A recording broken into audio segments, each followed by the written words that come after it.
पिछले पार्ट में हम पढ़े थे कि नए अतिथि यानी सोना को देखकर शुरुआत में तो क्या है गोधूली हेमंत वसंत उससे दूर दूर रहते थे, क्रुद्ध रहते थे, पर धीरे धीरे क्या है उनके साथ उनकी दोस्ती हो गई। और अब क्या है हिरन के साथ, सोना के साथ वे भी बहुत खुश हैं, हमेशा उनके साथ खेलते रहते हैं, उसके साथ चौकड़ी भरते हैं, घंटों भर खेलते हैं।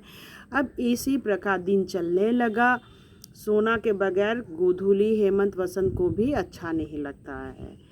कुछ दिन बाद क्या है, अब धीरे धीरे सोना जो है वह बड़ी हो गई। 1 साल बीतने के बाद उसके शरीर के गठन में काफ़ी परिवर्तन हो गया, वह काफ़ी खूबसूरत हो गई, उसकी आंखें और खूबसूरत हो गई, टांगे के खुरे में भी कालेपन और आ गया, सुनह जो रंग है वह अब ताम्र वर्णित हो गया। ठीक है, जो ग्रीवा है उसमें भी काफ़ी लचक आ गई है। तो इस प्रकार वह और खूबसूरत दिखने लग गई है। तो कुछ दिनों बाद वह देखती है कि फ्लोरा जो है खेलने नहीं आ रही, कई दिनों से खेलने नहीं आ रही, तो वह ढूंढती रहती है। और जब ढूंढते ढूंढते वह क्या देखती है कि एक स्थान पर फ्लोरा 4 बच्चों को लेकर व्यस्त है। तो उस नए छोटे छोटे बच्चों को देखकर क्या है सोना में बहुत लगाव आता है, मतलब। और फिर क्या है वह भी अंदर जाती है और बच्चों के साथ हिलमिल जाती है।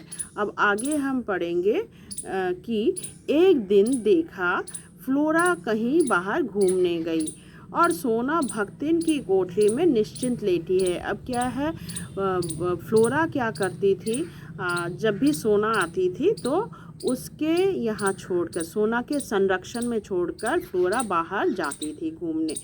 एक दिन देखा फ्लोरा कहीं बाहर घूमने गई है और सोना जो है भक्तिन की कोठरी में निश्चिंत लेटी है। तो यहाँ पे फ्लोरा कहाँ थी उस वक्त, बच्चों को लेकर भक्तिन की कोठरी में थी। पिल्ले आंखें बंद रहने के कारण चींची करते हुए, बच्चे को तो नहीं मालूम, ये लोग चींची कर रहे थे तब आंखें प्रस्फुटित नहीं हुआ था, आंखें नहीं खुली थी। चींची करते हुए सोना के उदर में दूध खोज रहे थे। उदर में क्या खोज रहे थे? सोना के दूध। तब से सोना क्या करती है, सोना के नित्य के कार्यक्रम में पिल्लों के बीच में लेट जाना भी सम्मिलित हो गया। अब क्या है, सोना रोज जाती थी और पिल्लों के सामने लेट जाती थी और कुत्ते के फ्लोरा के जो बच्चे हैं, पिल्ले हैं, वह सोना के उदर में लेट जाते थे। आश्चर्य की बात यह थी कि फ्लोरा हेमंत वसंत या गोधूली को तो अपने बच्चों के पास फटकने भी नहीं देती थी। वो अपने बच्चों के सामने क्या है बाकी लोगों को फटकने नहीं देती थी, सिर्फ सोना को ही वह अलाउ करती थी। परंतु सोना के संरक्षण में उन्हें छोड़कर आश्वस्त भाव से इधर उधर घूमने चली जाती थी। संभवतः वह सोना की स्नेही और अहिंसक प्रकृति से परिचित हो गई थी। पिल्लों के बड़े होने पर और उनकी आंखें खुल जाने पर सोना ने उन्हें भी अपने पीछे घूमने वाली सेना में सम्मिलित कर लिया और मानो इस वृद्धि के उपलक्ष्य में आनंदोत्सव मनाने के लिए अधिक देर तक मेरे सिर से आर पार चौकड़ी भरती रही। पिल्ले थोड़े बड़े हो गए, बस उसके पीछे पीछे भागना आरंभ कर दिया। अब बच्चे पिल्ले जो हैं, बाकी तो थे ही, हेमंत वसंत गोधूली थे ही, अब जो पिल्ले हैं 4, वे भी उसके पीछे पीछे दौड़ लगाते और वह बहुत खुश होती थी सोना। ठीक है, और खुशी के मारे क्या है लेखिका के सिर के ऊपर से चौकड़ी भरती रही। उसी वर्ष, अब देखो उसी वर्ष क्या है, गर्मियों में मेरा बद्रीनाथ की यात्रा का कार्यक्रम बना। गर्मियों की छुट्टी में लेखिका का कहाँ जाने का कार्यक्रम बना था? बद्रीनाथ जाने का कार्यक्रम बना था। प्रायः मैं अपने पालतू जीवों के कारण प्रवास में कम रहती हूँ। एक्चुअली घर पर पालतू जीव पले हुए हैं, इसलिए वो बाहर कम जाती थी, मतलब बहुत कम घूमने जाती थी। क्योंकि उनकी देख रेख के लिए सेवक रहने पर भी मैं उन्हें छोड़कर आश्वस्त नहीं हो पाती थी। उनकी देखभाल के लिए लोग तो रखे हुए हैं, सेवक तो रखे हुए हैं, मगर उनका लेखिका का मन व्यस्त हो जाता था। भक्तिन, अनुरूप आदि तो साथ जाने वाले थे ही। पालतू जीवों में से मैंने फ्लोरा को साथ ले जाने का निश्चय किया। अब वह घूमने जा रही है तो अपने साथ क्या है, फ्लोरा को ले जाने का वह निश्चय करती है, क्योंकि वह मेरे बिना नहीं रह सकती थी। लेखिका के बगैर फ्लोरा नहीं रह सकती थी। सोना की सहज चेतना में न मेरी यात्रा जैसी स्थिति का बोध था, न प्रत्यावर्तन का। उससे उसकी निराश जिज्ञासा और विस्मय का अनुमान मेरे लिए सहज था। अब लेखिका घूमने जा रही है, सोना के लिए प्रथम बार है जब वह अकेली रहेगी। मतलब इसके पहले तो उसने ऐसा कभी देखा नहीं था, और लेखिका ने भी यह नहीं सोचा था कि सोना जो है यह लेके काफ़ी क्या है मतलब प्रॉब्लम में पड़ेगी। पैदल आने जाने के निश्चय के कारण बद्रीनाथ की यात्रा में ग्रीष्म अवकाश समाप्त हो गया। बद्रीनाथ जाने के लिए तीर्थ यात्रा है तो पैदल आना जाना पड़ता है। ग्रीष्म अवकाश भी जो है समाप्त हो गया। छुट्टी मिली थी, गर्मी की छुट्टी। जुलाई में लौटकर, महीना लग गया तो जब वह लौटती है, जुलाई में लौटकर जब मैं बंगले के द्वार पर आ खड़ी हुई, लेखिका लौटती है, तब बिछड़े हुए पालतू जीवों में कोलाहल होने लगा। जैसे ही लेखिका लौटती है तो सभी जानवर जो है खुशी के मारे उछलने लगते हैं। गोधूली जो है मेरे कंधे पर आ बैठी। हेमंत वसंत मेरे चारों ओर परिक्रमा करके हर्ष ध्वनियों से मेरा स्वागत करने लगे। तो क्या है, चारों तरफ घूमने लगे, पर मेरी दृष्टि सोना को खोजने लगी। लेखिका सोना को ढूंढती है, सोना नहीं मिल रही थी।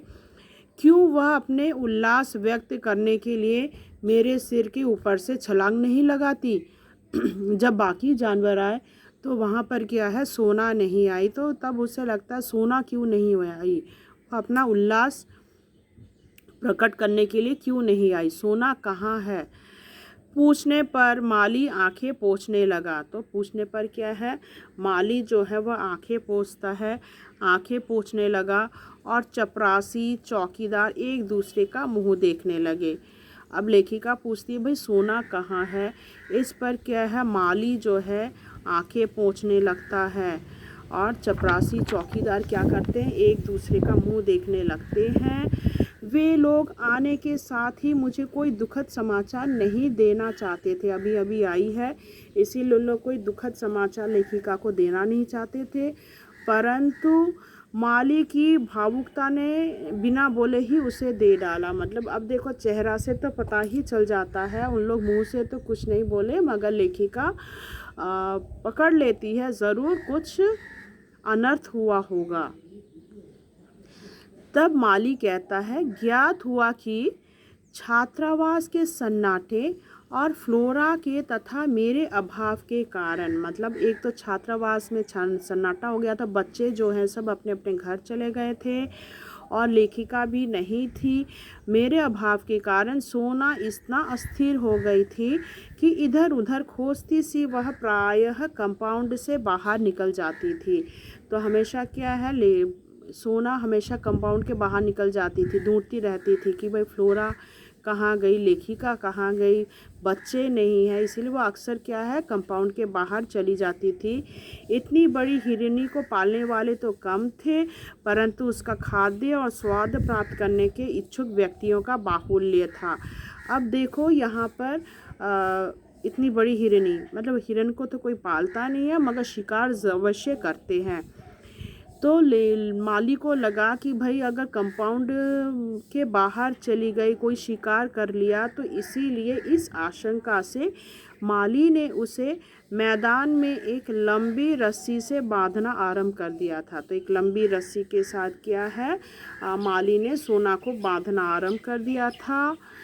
एक दिन न जाने, तो एक दिन क्या होता है, किसी स्तब्धता की स्थिति में बंधन की सीमा भूलकर वह बहुत ऊंचाई तक उछली। तो एक दिन वह बहुत ऊंची तक छलांग मारती है, और रस्सी के कारण, अब रस्सी तो बंधी हुई थी, इसी कारण मुंह के बल धरती पर आ गिरी। तो वो क्या करती है, रस्सी बंधे होने के कारण मुंह के बल नीचे आकर गिरती है। वही उसकी अंतिम सांस और अंतिम उछाल थी। तो यही क्या है, उसकी अंतिम सांस और उछाल थी।